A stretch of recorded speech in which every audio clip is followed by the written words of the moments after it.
In Pixinsight, real-time previews, or live previews as they're sometimes called, are used to allow you to see changes made to an image with an interactive process in real time. This is very similar to how Photoshop works, and it's very handy because you get instant feedback as you change various aspects of the process that's working on an image.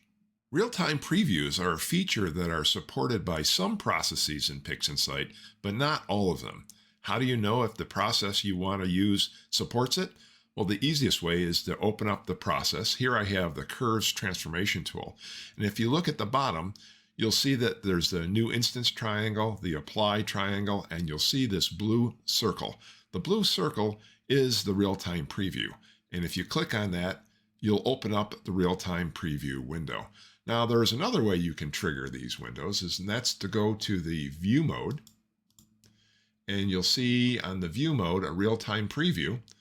And you can trigger it this way. And you'll see there's also a key sequence you can hit, Control-Alt-T, which is another way that you can trigger the window.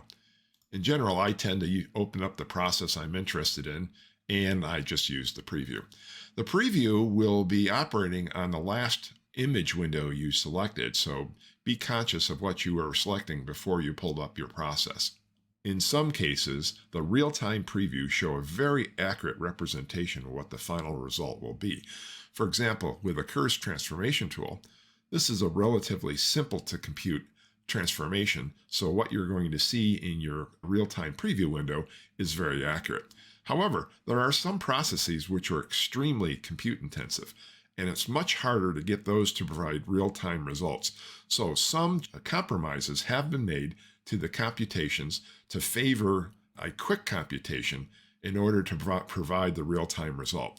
These tend to be pretty good representations of what the final image will be, but they're not exact. So in some cases, once you've dialed in what you want and you've applied it to the real image, you may want to verify the results on the real image and make sure you're happy with those. In general, I've had only very few cases where I went back and changed things. I think the representations are quite accurate. So get a feel for how you can operate with the real-time preview window. We're going to work with this image of IC 1805, which is a narrowband SHO image of the Heart Nebula. And what I'm going to do is I'd like to go in here and manipulate the blue areas of the nebula. I'd like to change how the blue colors are shown.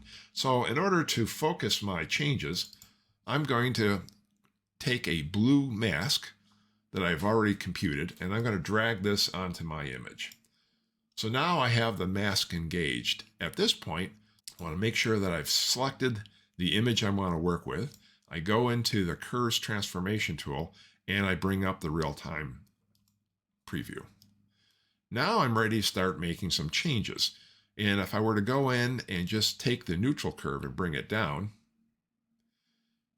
I can see that all the blue areas covered by my mask are becoming darker and more saturated. And that's something I actually kind of like. Now that I've done that, let's look at some of the controls that we can find around the peripheral of the window. The first control, and one you'll probably be using quite a bit, basically is a button that turns off the transformation. So right now I'm seeing the effect of the Curves transformation onto the image shown here. But if I click on this, I'm disabling that. This is showing me that same image but without this transformation. This is very handy because it gives you a very quick A-B comparison. See where you started and see where you're ending up and see if you like that. Now, another aspect of this, which is kind of interesting, is if you have a mask applied like we do, we have another button down here that allows you to see what the image looks like with the mask or without the mask. So the mask is engaged right now. I can turn off the mask, and now this Curves transformation is being applied to the entire image, not just the blue regions. And I can turn that back on. Now, this is basically the same idea as going into the image with a mask, clicking on it, going to the mask selection, back, and enabling or disabling the mask. I just disabled the mask, and now you can see in the preview, it looks like it did when I turned the mask off here. So it's the same functionality. Let's turn that back on. So these two allow you to see different aspects of the image before and after, which can be quite handy. You have another button down here if you were using an alpha channel, which I'm not, that allows you to do something very similar there. You can also look at the different layers of the image. You can see here we have an R, G, and B. Selecting R, now I'm seeing just the red channel. I can shift over to the green channel. I can shift over to the blue channel. And if I want to make changes where I want to see what's happening, this is a good way to visualize that. The last button here restores us to the full color version if you have a color image that you're dealing with. The A button here is also either turning on or turning off the alpha channel, which I'm not using right now. As you're playing around with this, if you want, you can take a snapshot by pressing the camera.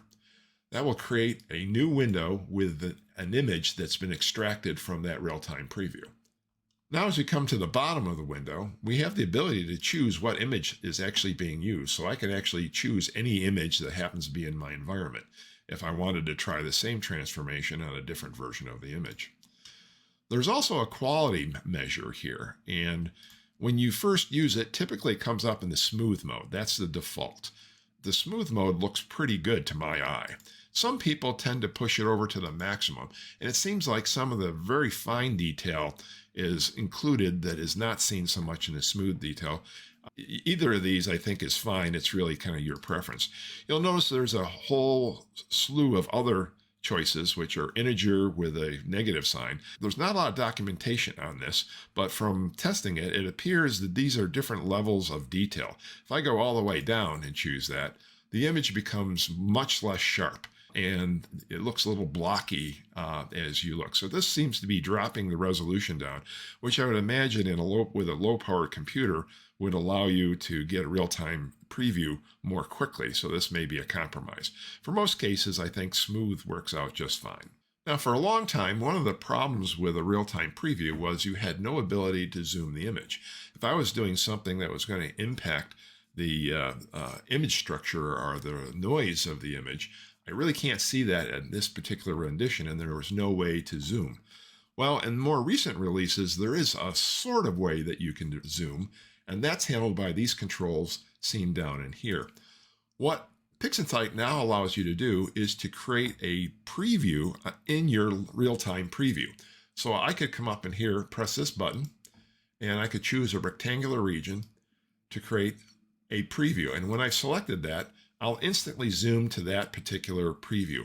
So this is a way to define, a sort of a zoom level that's very specific and allows you to go ahead and make changes on your process and see how they happen at the smaller scale. Now, the button right here will actually fit that particular selection into a window and just clean things up a little bit. So that's all that's really doing. Now that I've done that once, I can only have one preview on my real-time preview, but that in itself can also have another preview. So I can do another one in here if I wanted to, and I can have another level of zoom. And again, I can fit that to a nice clean window. You'll see two more controls under here. There are arrows, and this lets you navigate the stack of previews that you've made. The left-facing arrow will begin to take you back to the original image, where the right-facing arrow will take you to the final preview that you've created in that stack. So I can go back, or I can go forward. So that just lets you navigate that a little bit. The final button down in here is if I have a lot of them and there's a lot of jumps going down, I can just go back to the original window by hitting that. So that gives you an overview of the controls in here, which can be quite handy. So I can go back to the task that I had at hand as I wanted to try to manipulate the blue colors where I wanted it. I kind of like the idea of creating a very deep blue color. So using the neutral, I've made it darker, which has increased the saturation. Now I can go to the saturation curve and I can boost that up to get to where I'd like it.